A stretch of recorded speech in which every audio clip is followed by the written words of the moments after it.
শহীদ রাষ্ট্রপতি জিয়াউর রহমান বীরুত্তমের ৪৫তম শাহাদাত বার্ষিকী উপলক্ষে আমরা সারা বাংলাদেশের ন্যায় আমাদের গণপ্রজাতন্ত্রী বাংলাদেশ সরকারের মাননীয় প্রধানমন্ত্রী তারেক রহমানের নির্দেশে এবং নরসিংদীতে স্থানীয়ভাবে নরসিংদী জেলা বিএনপি সংগ্রামী সভাপতি খায়রুল কবির খোকন এই সদর আসনে নির্বাচিত সংসদ সদস্য এবং ওনার সহধর্মিণী আরেক সংসদ সদস্য শিরিন সুলতানার সার্বিক সহযোগিতা আমরা নরসিংদী জেলা ছাত্র দল নরসিংদী সরকারি মহিলা কলেজ সংলগ্ন আমাদের সনাতন হিন্দু সম্প্রদায়ের যে ঐতিহ্যবাহী পুকুরটি অকেজু বললে একদম পরিত্যক্ত, ব্যবহার অনুপযোগী একদম পরিত্যক্ত যে পুকুরটি ছিল, আমরা আজকে চতুর্থ দিনের মতো কাজ চলমান।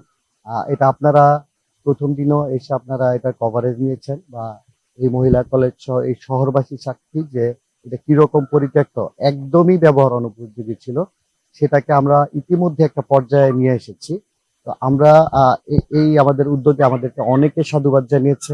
আবার আমরা বটবাহিনীর কিছু মন্তব্য পেয়েছি যে এটা হয়তো নাটক করা হচ্ছে। আসলে কমপ্লিটলি এটাকে ওইভাবে হয়তো ব্যবহার উপযোগী করা হবে না, কিন্তু আমরা দেখিয়ে দিতে চাই আমরা যা করি আমরা মন থেকেই করি। এইটাকে আমরা একদম শুধু ব্যবহার উপযোগী করব বিষয়টা এরকম না, আমরা হচ্ছে একদম দৃষ্টিনন্দন।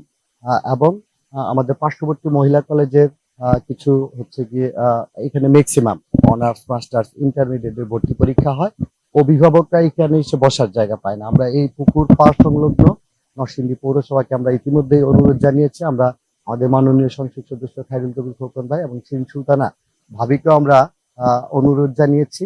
দুই সংসদ সদস্য আমাদেরকে প্রতিশ্রুতি দিয়েছেন যে এখানে বসার জন্য আমাদের বেঞ্চের হচ্ছে ওনারা বাস্তবায়ন করে দিবেন।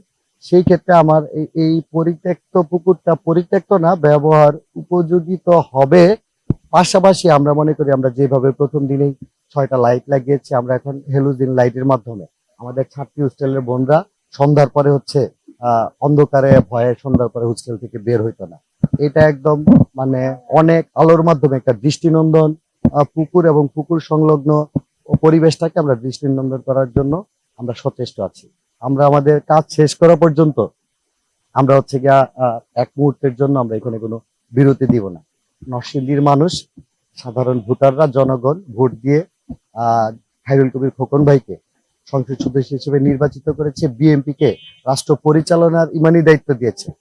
সেই ক্ষেত্রে আমি জেলা ছাত্র দলের সভাপতি হিসেবে আমি বিশ্বাস করি, আমি নিজে যখন আপনারা দেখেছেন গত 4 দিন যাবত আমি নিজে যখন এখানে কাজ শুরু করেছি, আমাদের নরসিংদী জেলা ছাত্র দলের নেতৃবৃন্দ, সরকারি কলেজ শহর সদরের নেতৃবৃন্দ সবাই কিন্তু এখানে কাজে হাত লাগিয়েছে। আসলে যারা আমাদেরকে নেতা মনে করে ছাত্র দলের, আমরা যখন কাজ করি তখন তারা কাজ করার জন্য অনেক বেশি অনুপ্রাণিত হয়। আমাদের এলাকার ঠিক আছে, কিন্তু আমরা ময়লা ফালাই না, আমরা পৌরসভাতেই ময়লা নেই। কিন্তু আশেপাশে দূরের থেকে আসে রিস্কাদা ফালায় তুই জায়গা, এমনি না দেখলে ফালাই জায়গা, রাত্র করে ফালায় তুই জায়গা। তো এটা তো আর আমাদের ইয়ে নাই, কিন্তু অনেক বছর ধরে পুকুরটা ময়লা অনেক বছর ধরে ময়লা ফালাইতেছে। কত গ্রোয়িং হয়েছে দেখো না, অনেক বছর ধরে কেউ বাধাও মানে না, কিছু কত কিছুই করা হয়েছে, বাধা মানে না, যে যেমনি পারে এমনি করতেছে। পুকুরটা উদ্বোধন করে দিছে, এই পুকুরটা আজকে আমাদের জন্মের আগের থেকে, আমাদের জন্ম কি আমার মা বাবার আগের, আমরা তো সেদিনের মানুষ, আমরা এতদিন ব্যবহার করতে পারছি না।